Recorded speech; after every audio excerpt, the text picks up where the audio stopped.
Hi guys, it's Vasi. Welcome to another video. Today we're going to talk about the most interesting things about Italy and Italian culture. Hi! Also from me. I can't wait to make jokes behind her back. If you like those topics about cultural differences, traveling and life abroad, make sure to subscribe. My grandma has also been very happy recently because many of you subscribe. So thank you, it really means a lot to me, and be sure that I notice every single one of you that comments and likes my videos. Let's go straight into it.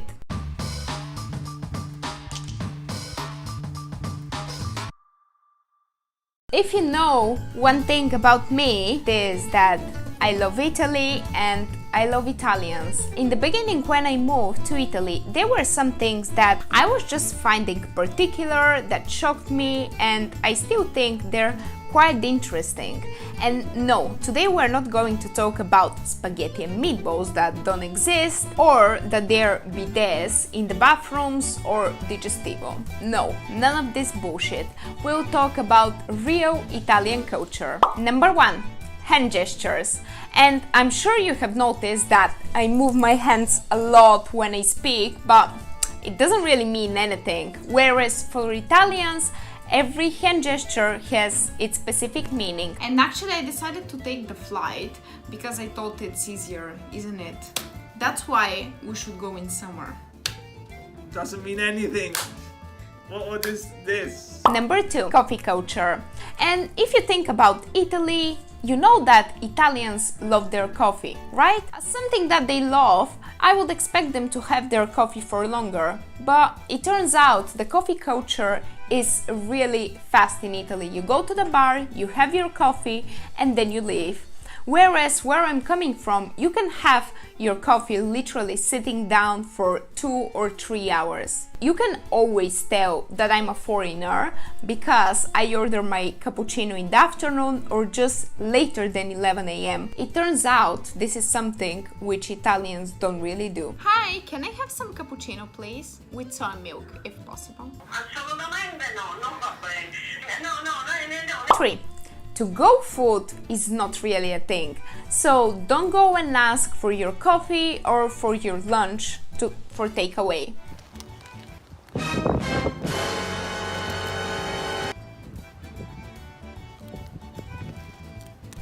But at the same time, you know, Italians eat their ice cream to go, which is such a weird food to eat while you are walking. I find it so hard not to make myself dirty while eating ice cream. If there is one thing which I want to eat while I'm sitting down, that's ice cream. But no, in summer everyone is walking around with their gelato. 4.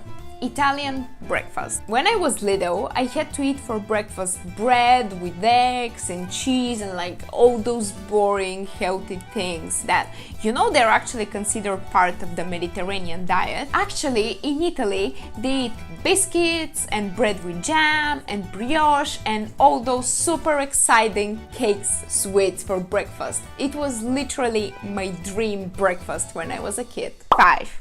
Italians love and hate relationship with Italy. I just find it very interesting how Italians are the first ones to complain about how high the taxes are or about unemployment rate or if your train is late.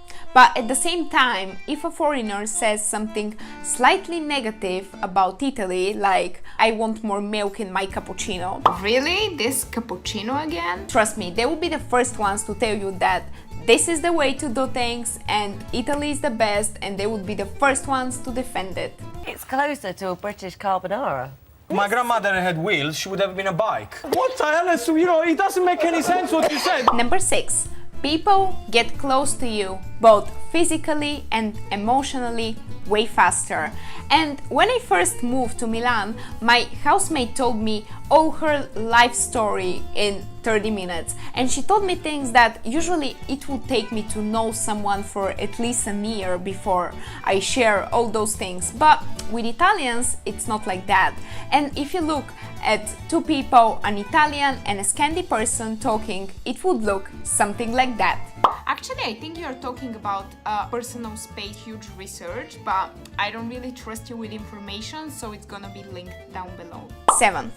National and regional pride.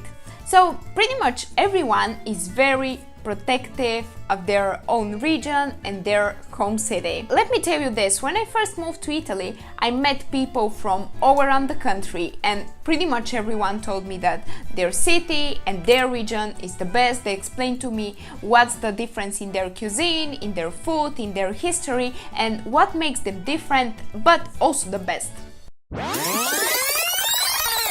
Shall we have some cannoli? I really want to have some cannoli.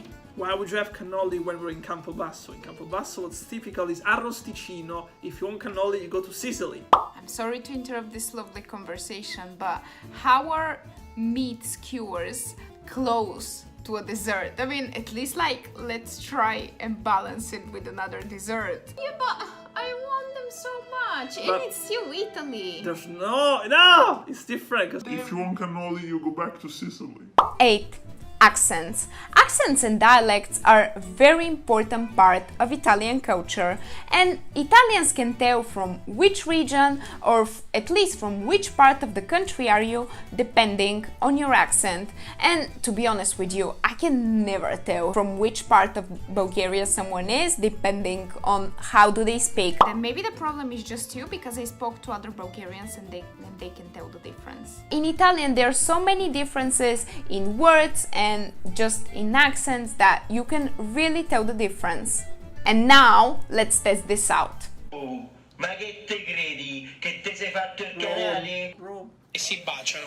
Che cosa pensate? Che è una cosa fantastica. Fa una bella sudata domani mattina, vedrai che This is from the north, I think either from Lombardia or Veneto. Say the Lombardy. 2 out of 3 is not so bad, and you were about to guess the third one, so good job actually. Let me know in the comments down below, if you're a foreigner, which one of those things surprised you the most, and if you're an Italian, let me know, do you agree with those things? If you don't, why? Let's just have a nice chat in the comments down below, and don't forget to subscribe, it really means a lot to me, guys. Or at least subscribe so you can see more of me. Bye!